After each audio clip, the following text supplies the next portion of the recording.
বাবা, ভুঁড়িতে কি গন্ধ! এটা কি খাওয়া যায় নাকি? বিশ্বাস করেন, এই ভুঁড়ি আমার খুব পছন্দের একটি খাবার।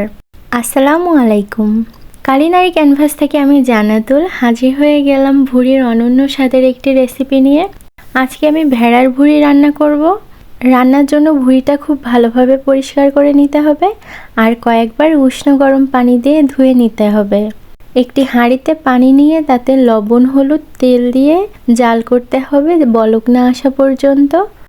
বলক এসে গেলে আস্তে আস্তে পরিষ্কার করে রাখা ভুঁড়ি ছেড়ে দিব।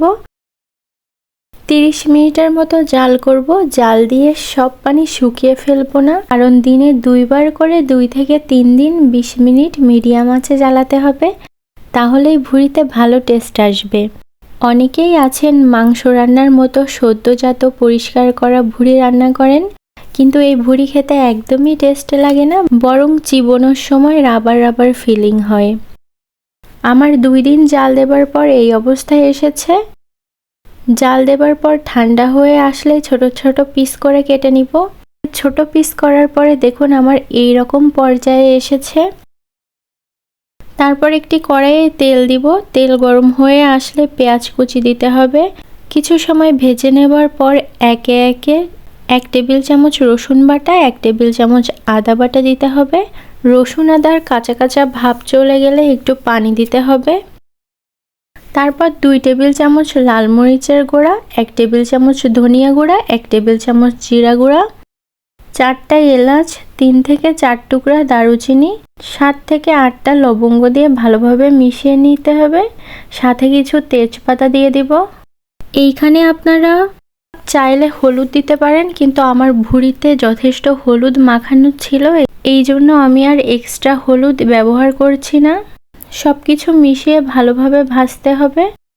মশলা থেকে তেল ছেড়ে দিলে ভুঁড়ি আর আলু অ্যাড করব। এখানে আলু কিন্তু অপশনাল, রান্না করার জন্য এনাফ ভুঁড়ি ছিল না, এই জন্য আমি আলু ব্যবহার করছি।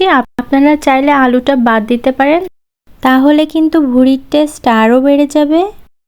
মশলার সাথে সব কিছু মিশিয়ে কিছুক্ষণ কষিয়ে নিতে হবে। একটু সময় নিয়েই কষাতে হবে, যাতে মশলার সাথে মিশে ভুঁড়িতে থাকা স্মেল দূর হয়ে যায়।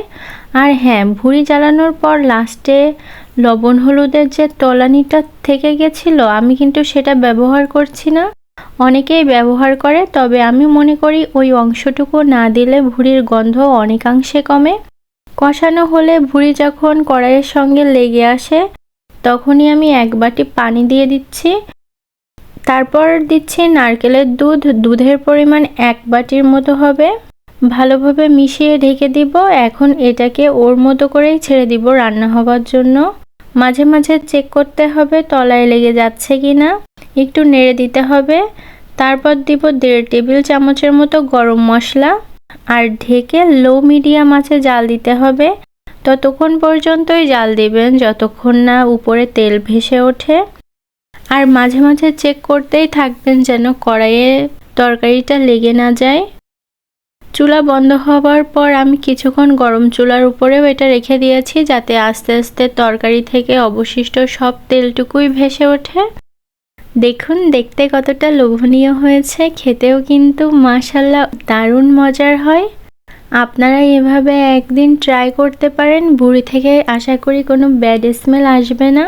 এতক্ষণ আমার ভিডিওটি দেখার জন্য সবাইকে অনেক ধন্যবাদ। সবাই লাইক, কমেন্ট, শেয়ার দিয়ে পাশে থাকবেন। আর আমার চ্যানেলে নতুন হলে অবশ্যই সাবস্ক্রাইব করবেন। নতুন নতুন রেসিপি নিয়ে হাজির হয়ে যাব আপনাদের কাছে। আজকের মতো এইটুকুই। আল্লাহ হাফেজ।